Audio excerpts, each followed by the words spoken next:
Hello everyone, this is Horigawa from the Samurai Administrative Scrivener Corporation. Today, I would like to explain one of the work visas, specifically the Technology, Humanities, and International Business Visa. The Technology, Humanities, and International Business Visa is a category within the so-called work visas, often abbreviated as Gijinkoku. Yes, there is a common misunderstanding that there is a specific visa called a work visa, but no such visa exists. In fact, there are several types of work visas, and one of them is the Technology, Humanities, and International Business Visa, which is often referred to as the Visa for Liberal Arts. Today, I will discuss the humanities and international business aspects that apply to those in the liberal arts. The types of jobs that fall under this category include positions in sales, trade, as well as administrative roles such as interpretation, translation, and design. There are specific points and conditions that need to be met for this work visa to be approved, and I would like to explain those now. Yes, whether we are hiring international students, recruiting someone who is already working in Japan, or bringing someone from overseas to work, the criteria remain the same. Yes, regarding how to apply, the work visa is not something that an individual foreigner applies for on their own. Rather, it is the company that acts as a sponsor and submits the application to the Immigration Bureau. It is the company, to be precise. In the case of large companies, it is relatively easier to obtain a work visa because their scale and achievements are easier to prove. However, for small and medium-sized enterprises, it is not easy as they need to submit a considerable amount of documentation regarding the company.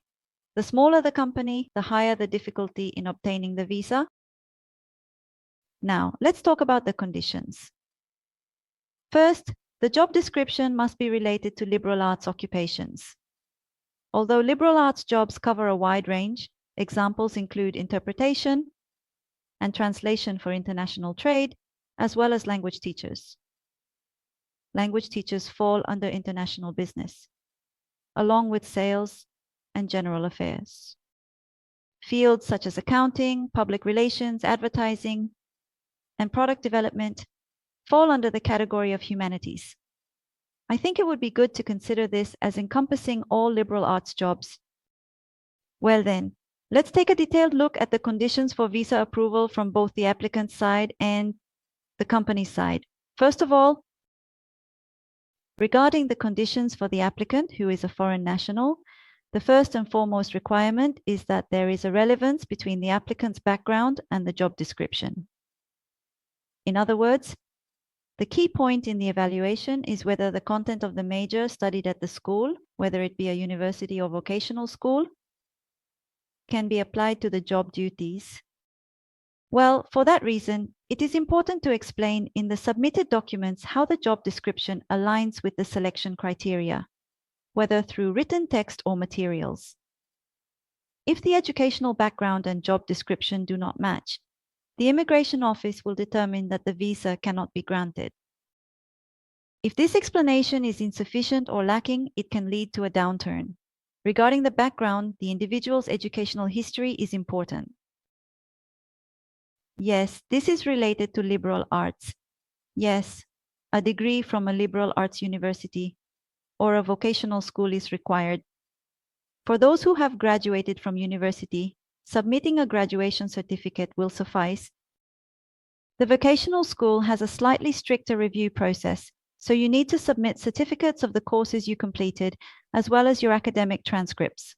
The review will assess the specifics of the subjects you studied and their relevance to your job duties.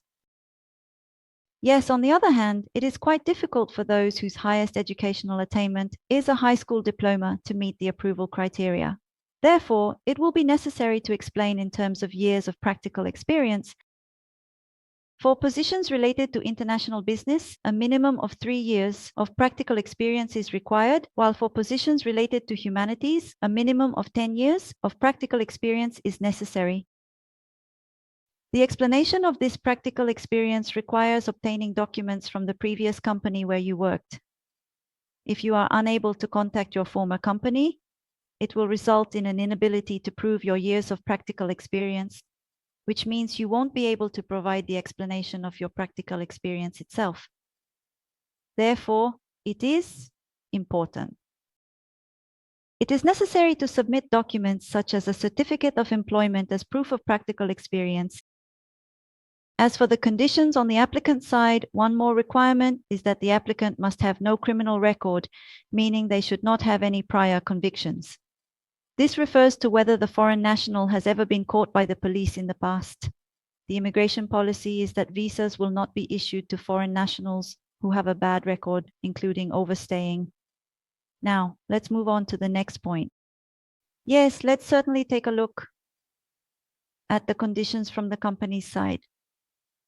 The first condition is regarding the contract between the company and the foreign applicant.